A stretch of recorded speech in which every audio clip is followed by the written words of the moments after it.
Imaginez, votre père est l'un des écrivains les plus célèbres de France, ministre de la Culture, l'ami le plus proche du général de Gaulle. Mais il n'y a pas de bonheur dans votre maison. Votre père est toujours ailleurs. Puis un jour, votre sœur disparaît dans un train, tuée par les nazis. Des années plus tard, vous et votre frère mourrez ensemble dans un accident de voiture. Votre père survit, perdant ses 3 enfants. La tragédie dont la famille Malraux ne s'est jamais remise. Presque personne ne sait ce qui est arrivé aux 3 enfants d'André Malraux. Tous sont morts jeunes, de manière tragique. Cette histoire va vous bouleverser. André Malraux fut l'un des écrivains français les plus importants du XXe siècle. Il acquit une renommée mondiale avec son roman La condition humaine, combattit dans la guerre civile espagnole, rejoignit la résistance française, puis devint ministre de la Culture de Charles de Gaulle. C'était un homme de génie, mais un père terrible. Sa vie était l'aventure, la politique et l'art, pas la famille. Il se maria 3 fois, eut 3 enfants, Florence, Pierre Gauthier et Vincent. Tous 3 moururent avant leur père. Aucun n'atteignit 22 ans. Dans cette vidéo, nous explorons leur vie courte et tragique.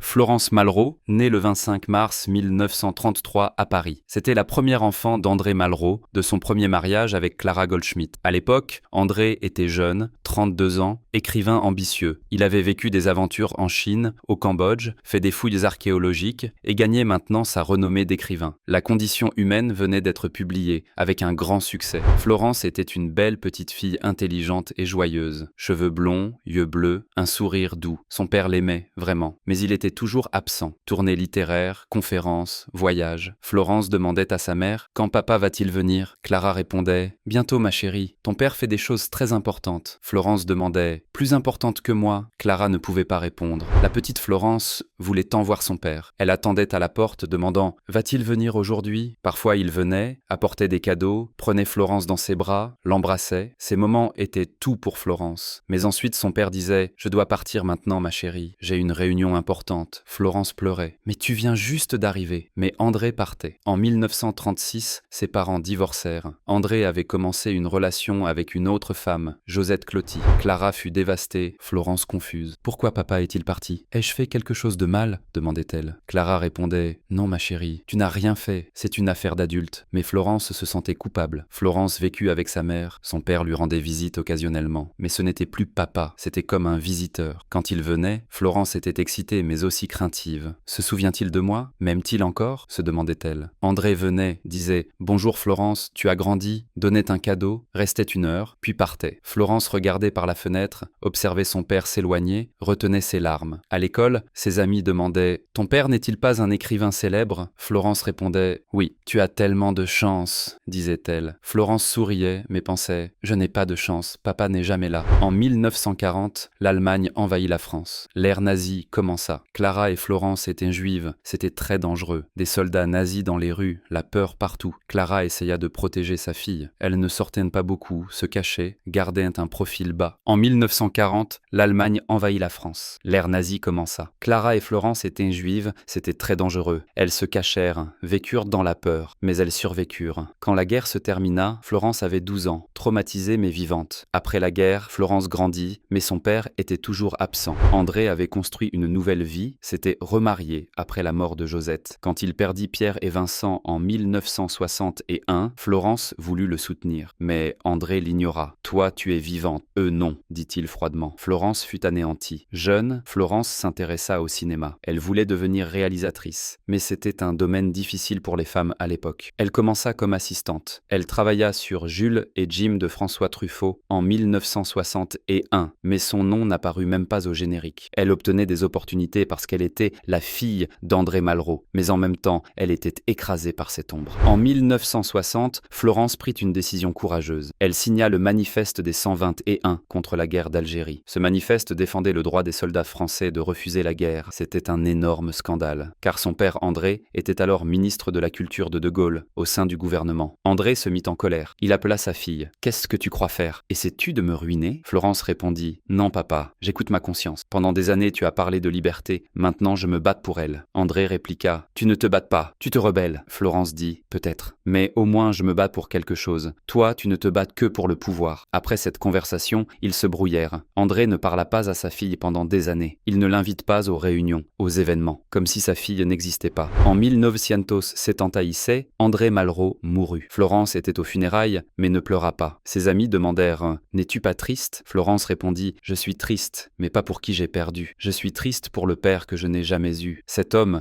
allongé là n'était pas mon père. C'était une légende, un symbole, mais pas un père. » Dans les années suivantes, Florence essaya de préserver l'héritage de son père. Elle fit vivre ses œuvres, ses mémoires. Elle ne l'avait peut-être pas pardonné, mais elle se sentait responsable. En 2009, elle devint présidente de la commission du Centre national du cinéma français. Elle aida de jeunes cinéastes, leur donna des opportunités. Peut-être donnait-elle aux autres les opportunités qu'on ne lui avait pas données. Florence Malraux mourut le 31 octobre 2018 à Paris, à l'âge de 85 ans. Elle avait vécu une longue vie, mais était-elle heureuse? Qui sait? Après sa mort, un ami dit « Florence a attendu toute sa vie l'amour de son père. Il n'est jamais venu, mais elle est restée debout, a tracé son propre chemin. C'était peut-être la vraie victoire. » Pierre Gauthier Malraux, né le 8 septembre 1940 à Paris, dans une France sous occupation nazie. Son père André luttait alors contre la guerre, pour la littérature, pour survivre. Pierre grandit en voyant la guerre, la peur, la pauvreté, des soldats nazis dans les rues, la faim dans les maisons. Mais c'était un enfant fort, qui ne pleurait pas, ne se plaignait pas. Il perdit sa mère Josette à 4 ans. Accident de train, soudain, tragique. Pierre se souvenait de sa mère, mais vaguement. Il essayait de se rappeler son odeur, sa voix, mais c'était de plus en plus flou. Des années plus tard, il dit à sa grand-mère « J'essaie de me rappeler le visage de maman, mais je ne peux plus le voir. Seulement une silhouette vide. » La grand-mère pleura, Pierre ne pleura pas. Il n'avait jamais appris à pleurer. Sa relation avec son père André était compliquée. André l'aimait, Pierre le savait, mais il ne pouvait pas le montrer. Un jour, quand Pierre avait 7 ans, son père vint après 1 mois d'absence et Pierre l'attendait à la porte. Quand André arriva, Pierre voulut l'embrasser. Mais André dit « Arrête Pierre, tu es sale, ne salis pas mon costume. » Pierre se figea, recule. Après ce jour, il n'essaya plus jamais de l'embrasser. André était un homme de livres, d'art, de politique, pas un homme d'émotion. Pierre demandait à sa grand-mère « Papa m'aime-t-il » Marie-Louise répondait « Bien sûr qu'il t'aime, mais ta façon de le montrer est différente. Il écrit ses émotions dans les livres, pas aux gens. » Pierre essayait de comprendre, mais c'était difficile. Pierre était un jeune homme intelligent, sérieux, responsable. À l'école, il réussissait toujours, mais il était silencieux, avait du mal à se faire des amis. Les autres enfants le voyaient comme le fils d'André Malraux, pas comme Pierre. Les professeurs lui accordaient une attention particulière. « Ah Pierre, nous avons lu le nouveau livre de ton père, magnifique. Deviendras-tu aussi écrivain ?» Pierre répondait « Je ne sais pas, peut-être. » Mais intérieurement, il pensait « Non, je veux être moi, pas mon père. » En tant que grand frère, il protégeait Vincent. « Nous n'avons que l'un l'autre, disait-il, car il n'y avait pas de père, pas de mère, seulement 2 frères. La nuit, quand Vincent avait peur, Pierre lui racontait des histoires, des inventions. « Un jour, nous aurons une grande maison, pour nous 2, et nous ne nous séparerons jamais, disait-il. Vincent demandait « Papa viendra aussi ?» Pierre répondait « Peut-être, s'il le veut. » En 1960, Pierre commença l'université. Il étudiait la philosophie à la Sorbonne. C'était un étudiant brillant, apprécié de ses professeurs. Peut-être voulait-il devenir écrivain, peut-être professeur. Mais l'ombre de son père était trop grande. Partout, on le connaissait comme le fils de Malraux. Aurais-je mes propres réussites, ou resterai-je toujours le fils de mon père, se demandait-il. Il avait une petite amie, Elisabeth. Il l'aimait, peut-être pour la première fois. Elisabeth voyait Pierre,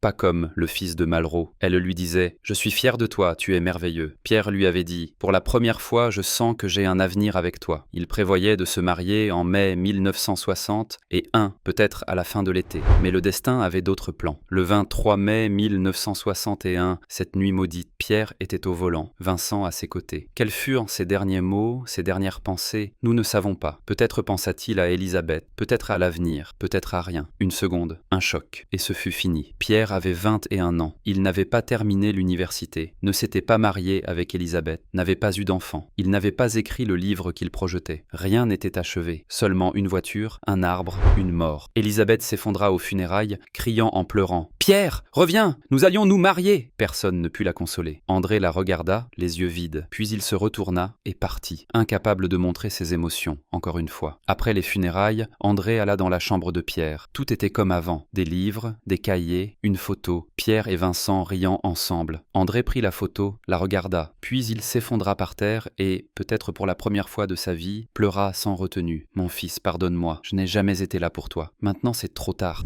Vincent Malraux, né le 20 mai mai 1943 à Paris, dans les jours les plus sombres de la Seconde Guerre mondiale. Son père, André Malraux, combattait activement dans la résistance française, luttant contre les nazis. Sa mère, Josette Clotis, était enceinte, vivant dans la peur et la solitude. Paris était sous occupation nazie, des soldats allemands patrouillaient dans les rues, les gens mouraient de faim. Vincent naquit dans ce monde, guerre, peur, privation. Alors que Vincent n'était qu'un bébé, en novembre 1944, un événement terrible se produisit. Sa mère Josette voyageait en train. En descendant à la gare, son pied se coinça. Elle tomba et fut gravement blessée entre les rails. Elle fut transportée à l'hôpital mais ne put être sauvée. Elle avait 34 ans, Vincent n'avait que 18 mois quand elle mourut. Pierre avait 4 ans. Vincent n'eut jamais de souvenir de sa mère. En grandissant, son père ne lui parlait pas d'elle, comme si elle n'avait jamais existé. André Malraux était un homme qui ne parlait pas d'émotions, surtout pas de souvenirs douloureux. Une fois, Vincent osa demander « Papa, comment était maman ?» André s'arrêta, un long silence. Puis, elle était belle, gentille, mais c'était il y a très longtemps, et il changea de sujet. Vincent ne demanda plus jamais.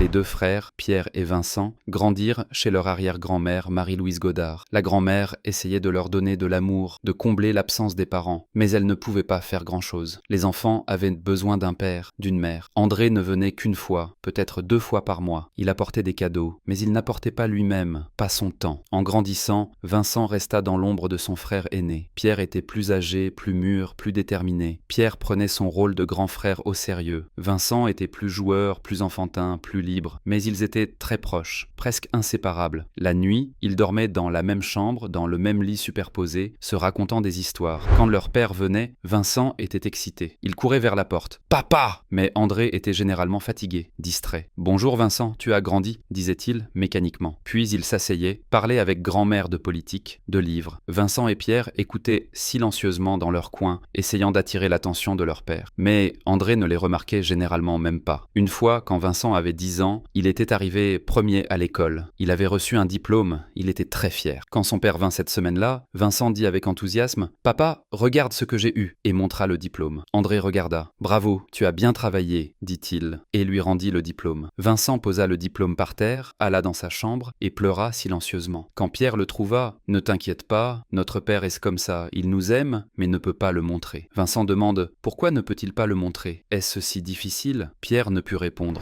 Adolescent, Vincent s'intéressa à la littérature. Il voulait suivre les traces de son père mais avait aussi peur. Il écrivit des poèmes, des histoires. Il prenait des notes dans des cahiers, ses rêves, ses espoirs. Mais il avait peur de les montrer à son père. Et si ce n'est pas assez bon, que dira papa si je le déçois? Une fois, il rassembla son courage et montra un poème. Quand son père vint, il le lui tendit en tremblant. « Papa, j'ai écrit un poème. Peux-tu le lire ?» André le prit, mit ses lunettes, lut. Le cœur de Vincent battait pendant qu'il attendait. André lut, hocha la tête. « C'est bien, mais tu dois travailler davantage. Les vrais écrivains écrivent tous les jours. Il faut de la discipline, dit-il, et lui rendit le poème. Puis il partit. Vincent prit le poème, le déchira et le jeta à la poubelle. Je ne serai jamais assez bon, pensa-t-il. Au printemps 1961, Vincent avait 18 ans, Pierre 21. Tous deux étaient jeunes, pleins de vie, avec des projets d'avenir. Par un beau jour de mai, les deux frères décidèrent d'emprunter la voiture de leur père pour rendre visite à des amis. André était en Grèce à ce moment-là, en voyage culturel, absent une fois de plus. Le soir du 23 mai 1961, sur une route de Bourgogne, Pierre était au volant. Vincent était à la place passager, la radio jouait, il chantait. La nuit tombait, la route était mouillée, il avait plu ce jour-là. On ne sait pas exactement ce qui s'est passé. Peut-être la vitesse, peut-être la route glissante, peut-être un instant d'inattention. La voiture perdit le contrôle, dérapa, percuta un arbre à une vitesse terrible. Pierre mourut sur le coup, on dit que ce fut instantané, sans douleur. Vincent était gravement blessé, l'ambulance arriva, il fut transporté à l'hôpital. Les médecins tentèrent tout, mais il était trop tard. Vincent mourut quelques heures plus tard, à minuit, à l'hôpital. Ses derniers mots furent « Où est Pierre ?» L'infirmière répondit « À tes côtés, ne t'inquiète pas. » Vincent sourit et ferma les yeux. Les deux frères disparurent la même nuit, dans le même accident, à 21 ans et 18 ans. André Malraux reçut la nouvelle à Athènes. Le téléphone sonna à minuit. On appelait de France. « Monsieur Malraux, nous avons une très mauvaise nouvelle. Vos deux fils sont morts dans un accident de voiture. » André laissa tomber le téléphone, s'effondra par terre. Puis il cria, comme il n'avait jamais crié de sa vie. « Non, pas les deux, c'est impossible. » Il rentra immédiatement en France. Aux funérailles, 2 cercueils côte à côte, Pierre et Vincent. André se tenait entre les cercueils, incapable de parler, incapable même de pleurer. Il resta figé comme une pierre. Il était mort à l'intérieur. Ses amis dirent « André, dis quelque chose. » André secoua la tête. Que dire? Je n'ai pas pu les sauver. Je n'ai jamais été là pour eux. Maintenant, c'est trop tard. Vincent était au printemps de sa vie, peut-être avait-il tant de choses à écrire, tant d'aventures à vivre, mais rien ne se réalisa. À 18 ans, tout se termina en une seconde. Ce poème déchiré, ses rêves jetés, rien ne devint réalité. Les 3 enfants d'André Malraux, 3 morts tragiques. Aucun ne se maria, n'eut d'enfant, ne réalisa ses rêves. André Malraux vécut le reste de sa vie dans l'ombre de ses pertes. Il devint ministre de la Culture, resta célèbre, écrivit des livres, mais il ne fut jamais heureux. Quand il mourut en 1976, il avait 75 ans. Avant sa mort, ses derniers mots furent « Enfin, je vais les revoir. Florence, Pierre, Vincent, peut-être me pardonneront-ils ?» Puis il ferma les yeux et mourut. La leçon est peut-être celle-ci. Le succès, la célébrité, le pouvoir, tout devient insignifiant quand vous perdez ceux que vous aimez.